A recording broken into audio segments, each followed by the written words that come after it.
Të gjithë hani hudhra, por mos e bëni kur këtë gabim. Në këtë video, sot do të mësoni arsyet pse hudhra nuk rekomandohet të konsumohet në mbrëmje përpara gjumit dhe jo vetëm prej aromës së saj të fortë. Hudhra irriton stomakun. Hudhra e stimulon të gjithë sistemin tretës, ndaj sasitë e mëdha të hudhrës të ngrëna në mbrëmje intensifikojnë sekretimin e lëngjeve gastrike dhe të përshtymës. Një gjë e tillë do t'ju lër pa gjumë. Sekreti i përvetësimit të vlerave të hudhrës është ta konsumoni atë në mëngjes ose në drekë. Si mund ta konsumoni? Rekomandohet që nëse hani hudhër në darkë, atëherë ju duhet ta hani të paktën 2 apo 3 orë përpara gjumit dhe ta shoqëroni me ushqim. Kështu ju do të evitoni njëkohësisht aciditetin e stomakut. Hudhra dhe rrugët e frymëmarrjes. Hudhra hap rrugët e frymëmarrjes dhe njëkohësisht ajo përthan edhe sekrecionet. Por kjo nuk do të thotë që hudhrën ju duhet ta hani përpara gjumit. Mjafton që atë ta konsumoni gjatë ditës rregullisht, pra në mëngjes ose rreth drekës. Fuqitë e pashtershme të hudhrës. Nëse hudhra nuk ju shkakton probleme në stomak, atëherë ju duhet ta hani atë rregullisht. Nëpërmjet hudhrës, ju do të mund të furnizoni trupin me ushqyes tepër të dobishëm. Hudhra ndihmon sistemin imunitar dhe atë kardiovaskular të funksionojë në mënyrë maksimale. Sa i përket gjumit, rekomandohen një sër ushqimesh siç janë spinaçi, arrat, brokoli, kungulli, avokado dhe banania. Njerëzit të cilët kanë probleme me gjumin duhet gjithashtu të shmangin ushqimet e përpunuara. Ushqimet me sheqer, karbohidrate, yndyrë kanë një ndikim tepër të fortë për sa i përket procesit përgjumës të trupit. Ato vështirësojnë çdo përpjekje të trurit për të prodhuar melatonin, sidomos nëse konsumohen shumë pranë orarit të gjumit. Çokolata gjithashtu nuk rekomandohet përpara gjumit sepse ajo ndërpret procesin e sekretimit të hormoneve të gjumit. Ndërkohë, hudhra është një nga ushqimet më të shëndetshme dhe ajo është përdorur nga kohrat antike për të trajtuar shumë probleme. Egjiptianët e lashtë shpesh u jepnin njerëzve të tyre hudhër për të mbajtur gjendje të mirë. Përmban rreth 400 përbërës aktiv dhe është e pasur me vitamina dhe minerale si adenozina, alicina, aminoacidet, fibrat bimore, yndyrat bimore, vitamina A, vitamina B1 dhe B2, vitamina C, hekuri, enzimat, vajrat thelbësor, jodi, kaliumi, kalciumi, selen, squfur dhe fosfor. Por përkundër të gjitha vetive shëruese të këtij grupi njerëzish nuk duhet ta konsumojnë atë. Pacientët para operacionit. Nëse ju do të bëni një operacion të shpejtë, rekomandohet që të mos konsumoni hudhër 2 javë më parë pasi ajo zgjat gjakderdhjen. Njerëzit që vuajnë nga presioni i ulët i gjakut. Nëse vuani nga presioni i ulët i gjakut, mundet që t'i bëni më shumë dëm vetes se sa të përfitoni nga konsumimi i saj. Njerëzit të cilët kanë probleme me mëlçin.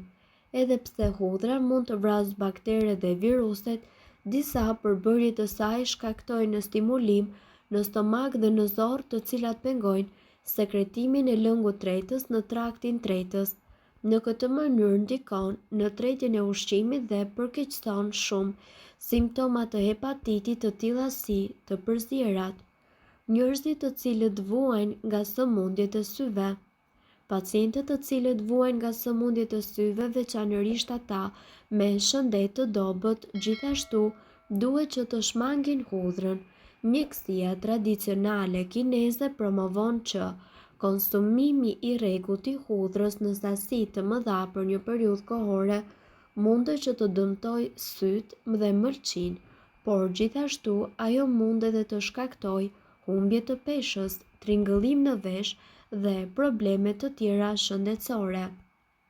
Ndërkohë, këtu ju do të mësoni të gjitha gabimet që ju bëni kur përdorni hudhër. Sipas ekspertëve, hudhra është një ushqim i cili duhet konsumuar në sasi të moderuar. Hudhra është një nga antibiotikët natyral më të fuqishëm që ne na ka dhuruar nëna natyrë.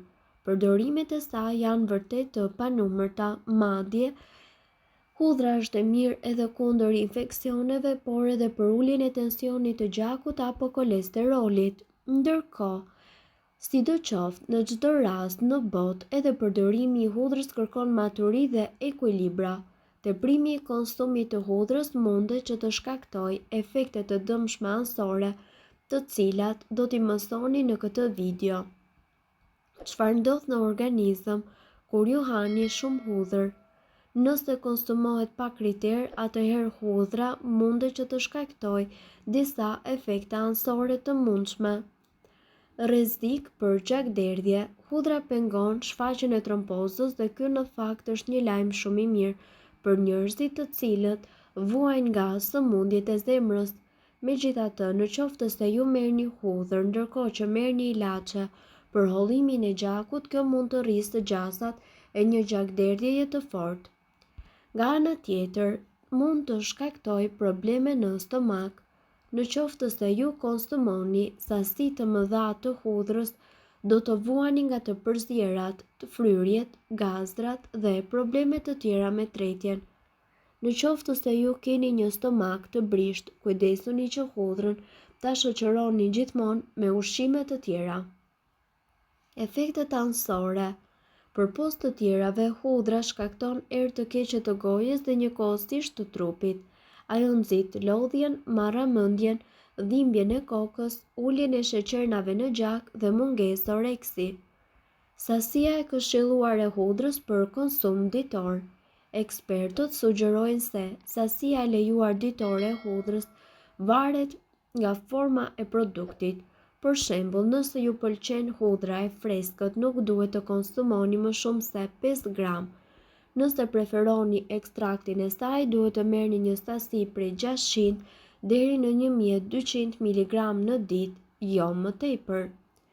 Ndërkohë, sipas ekspertëve, hudhra gjithmonë mbetet një nga ushqimet më të shëndetshme, por siç e përmendëm, gjithmonë ju duhet të jeni të kujdesshëm se si e përdorni atë dhe në çfarë mase.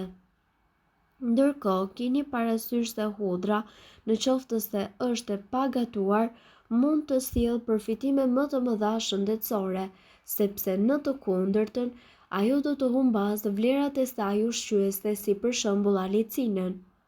Ndërkohë, nëse përgatisni gjell me hudhër, duhet i përmbajeni disa rregullave sepse ajo mund të jetë e dëmshme.